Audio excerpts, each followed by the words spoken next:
Hey, and welcome back to another episode of the Girl Boss Method podcast, hosted by myself, Rishi Bra.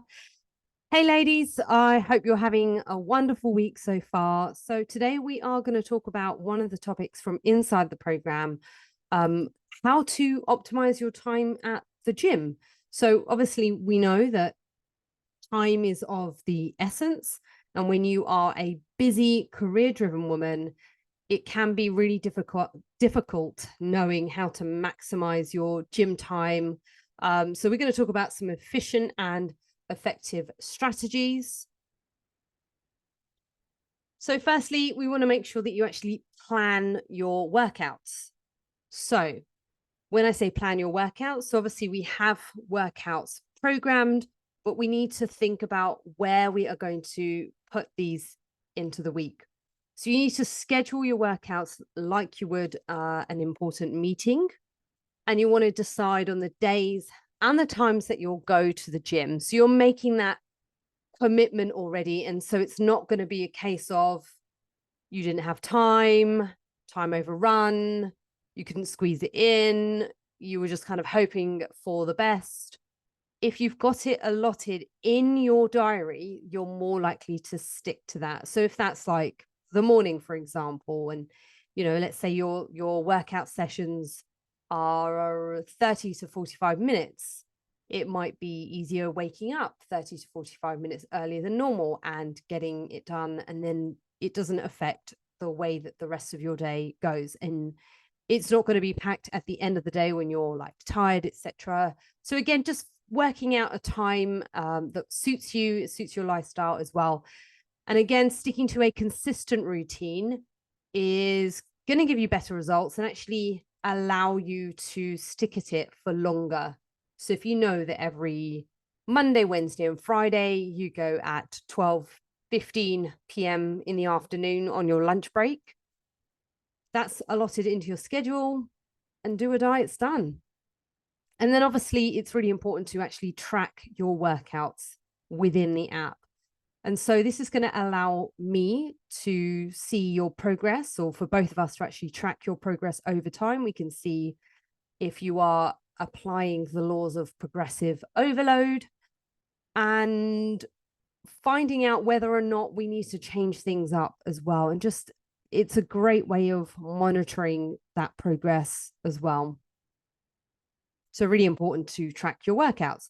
Also, imagine if you kind of look back and it gets to Saturday, or let's say it's Wednesday, because actually one of the girls said this week to me. It had got to Wednesday evening and she said, I've only done one workout this week. And I said, well, actually, that's only three. We're only on a third day. Like, you did it on Monday. Fine. Tuesday, you were having a rest day. It didn't work out today, but you still have the rest of the week to go. So another reason why actually tracking and planning and scheduling your workouts is super important. Obviously, we can't help, emergencies or times when you're feeling unwell, etc. There are going to be times where it's not always possible. I get it. And then when you are in the actual gym, it's really important that you prioritize your compound movements. So obviously, you'll notice that there aren't lots of small itty bitty exercises within your workout programs. There is obviously room for those, but we really want to make sure that we hit those compound movements, and especially first as well. So again, thinking about those compound movements, you are going to be utilizing multiple muscle groups. You're going to get more bang for your buck. And examples of those will be things like squats, deadlifts, chest presses, and pull-ups. So in a squat, you obviously be working, your leg muscles. So your glutes, your quads, your hamstrings. And again, depending on your foot position, your inner and outer thighs. Your deadlifts as well, total body movements, again, depending on how we're operating or doing those deadlifts. It's just really good to kind of do those compound movements, because you are going to be working more muscles. And then obviously things like chest press, we've got core working, we've got chest muscles, we've got triceps, and your pull-ups as well. You've got your lats, your biceps, your core. They're just such a good way of starting a workout as well, getting that harder workout done. And again, if you do get to a point through your workout and you go, do you know what, I'm running out of time, you're not going to be wasting your time doing a more isolation work. Okay, so I do try and keep the isolation work later in the program. So again, if you run out of time, you've got most of the work kind of done, right? So again, yeah, those isolation exercises are things like your hamstring curl or kickbacks, and maybe even like single leg hamstring curls. So you imagine if you've got single leg hamstring curl programmed, which for some of you I have done, let's say it's 3 sets, you're going to have to do rest times and 6 sets in total. That's quite a lot of time. So again, it's great to have in there as, variation, and also to create, especially if we're trying to work on those muscles a little bit more, then it's going to create, it's just going to be more lengthy by doing those single limb exercises. But they do have a benefit, obviously, but time wise, get the big muscles working. And I absolutely love this, but supersets and circuits. Okay, so supersets is basically when you perform 2 exercises back to back with no rest in between. So for example, quite often if I've programmed supersets for you, I might put like 15 or 10 seconds in between, and that's just a little bit of changeover for you to go from one exercise to the next. Really good examples of this, again, if we use the chest press example, you could do flat bench or incline chest press. Yeah, you do incline chest press, and then we might put you into a chest supported dumbbell row. So again, that's a really good way of getting 2 exercises done without having to create, extra sets. And it's lovely doing extra sets and stuff, or separated sets, simple sets, if we call them. It's great doing those because you really get to work hard at the actual exercise that you're focusing on. You get adequate rest. But those are really good for when you've got more time in the gym. So like your Saturday sessions, or, again, if this is at the end of the day and you've got more energy, you could separate these as well. But supersets are great for maximizing that time. And yeah, they will help boost your heart rate as well. Another thing that you can do is perform a series of exercises, one after the other, with minimal rest. Now, again, with supersets, with circuits, with various set types as well. So like giant sets and trisets and stuff. When you're doing a number of exercises, it can be difficult if you are limited in terms of gym equipment availability. So when we're working with machines, for example, there will be, if it's a busy time at the gym, or even still, it will be very difficult to kind of hog a machine and go on to the next one. So this might be where you take a set of dumbbells over to a machine, because that actually works quite well as well. But circuits, if we come back to that, you can perform a series of exercises one after the other, again with that 10-15 second minimal rest, just to kind of get you in. So let's say we're doing an upper body session, we could go for, again, we'll come back to the incline bench chest press, or incline dumbbell press, and then prone chest supported dumbbell row. You could then move on, again, without even changing the bench here. You could actually just sit yourself upright, do some lateral raises for your shoulders. You could then have a lie back again and do some, incline bicep curls. So maybe even jump off after that and add in some squats. So there are ways of kind of creating that circuit, even around that short space or that short piece of equipment. And that's honestly why finding a bench sometimes is, although it feels scary because you're sat with everyone, again, this comes with confidence, and it comes with experience, and it comes with time. It is such a good way of getting your workout done, like your session done on a bench in a space, done. And having things like headphones and stuff can really help you zone in and help with this. And machines, great benefits working with machines. You don't have to set anything up, but again, it can get awkward when you are having to travel from machine to machine and it's not available. So that's where you can be limited when it comes to that. So yeah, again, great for maximizing time and boosting your heart rate. So really good, really good options there. Again, minimizing and utilizing rest periods. So I want you to actually stop and think here for a moment, because I wonder, it's so easy to do this, to get in, start your session, start an exercise and not actually time your rest or your rest period within your set. So whether I have programmed for you 30 seconds, 45 seconds, or 60 seconds, or even a minute and a half in some cases when you are moving on to heavier compound lifts, for example, that require longer recovery, are you actually timing these rest periods, or are you on the lat pull down machine doing a set and then just sitting there doing a bit of people watching in between and then just jumping on and look, maybe even having a scroll on Instagram and then going in and pulling on, on the lat pull down again. So definitely have a word with yourself there and make sure you are actually utilizing the rest period, because you will find that if you are working hard enough, that rest period is definitely going to feel like enough. So let's say we've programmed a 1 minute rest period. Are you working hard enough that you need that rest period? And again, this is where we can shorten it, again, to help with time, so you aren't resting so much.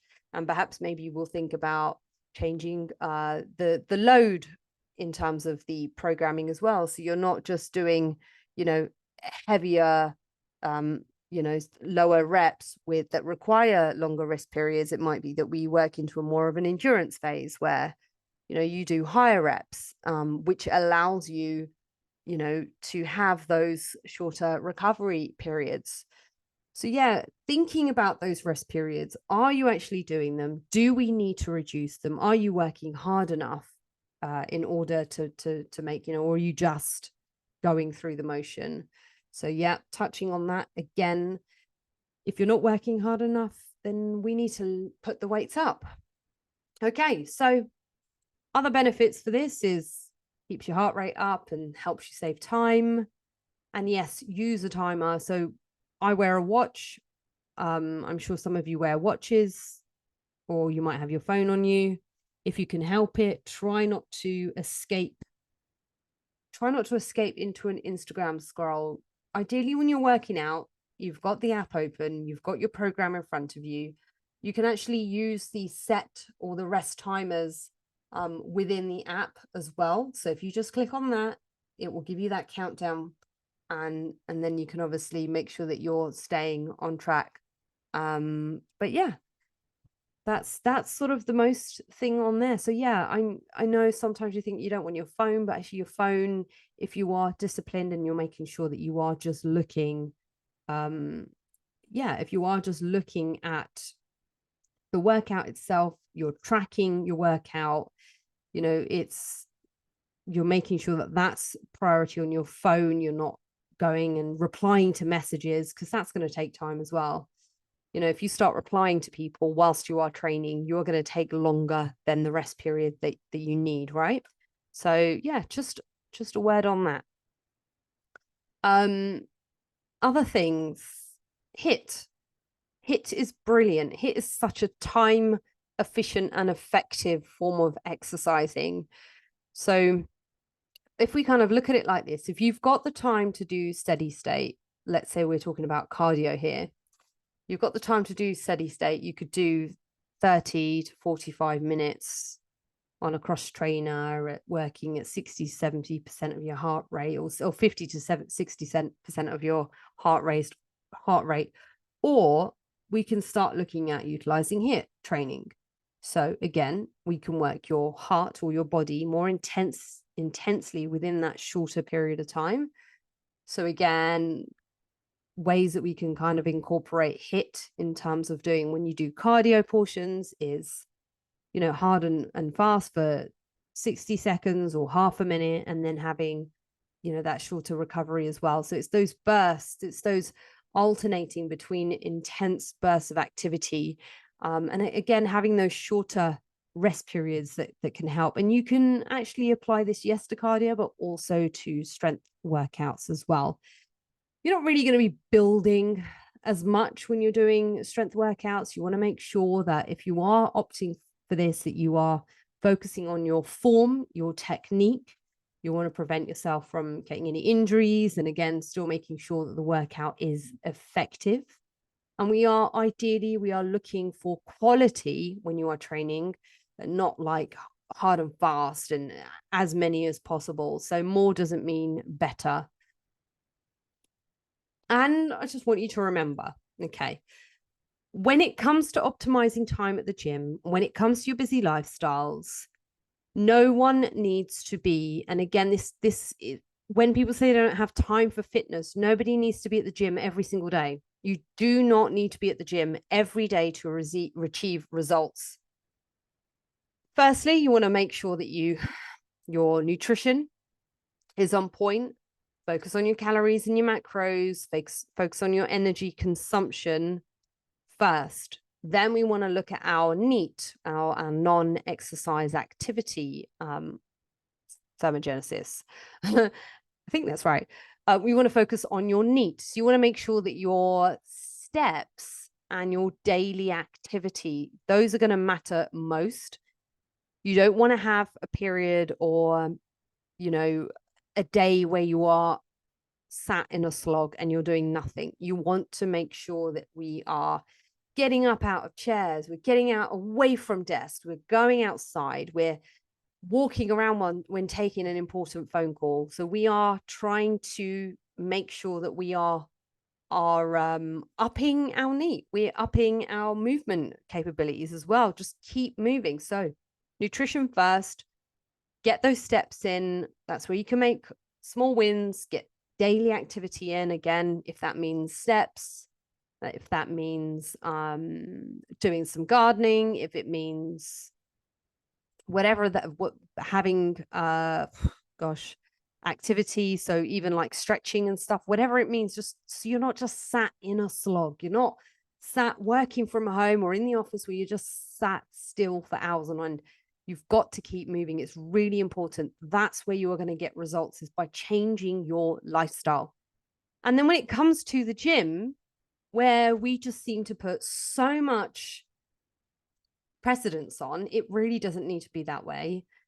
Three to 4 times a week, 45 minutes to an hour of exercise, of resistance training, are going to be perfect.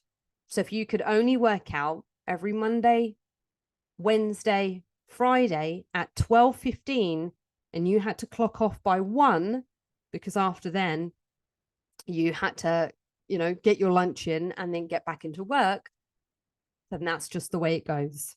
And you can definitely make amazing results that way as well. You just want to make sure that within those 45-minute sessions, you are utilizing and focusing on rest times. You're actually tracking them. If we need to reduce them, we can do that. You are actually working hard enough. You are lifting, you know, relative to your intensity. You're working, and obviously considering things like your form, technique, and injury prevention, that you are doing your utmost best. I think it's so easy as women to get very comfortable. I've definitely been there in the past myself. Comfortable with, oh yeah, I can lift that, it's okay. But actually challenge yourself. Actually think about lifting those a little bit heavier each time. You know, it's not going to happen every single time. And if you need to kind of revisit or go back and watch the video on progressive overload, I definitely recommend doing that, just so that you can kind of think about all the different things that we can apply to this. With that being said, any more questions on optimizing your training? If we need to have a look at your training, we need to redo anything, definitely send me a message. Let's have that chat. And yeah, keep it going.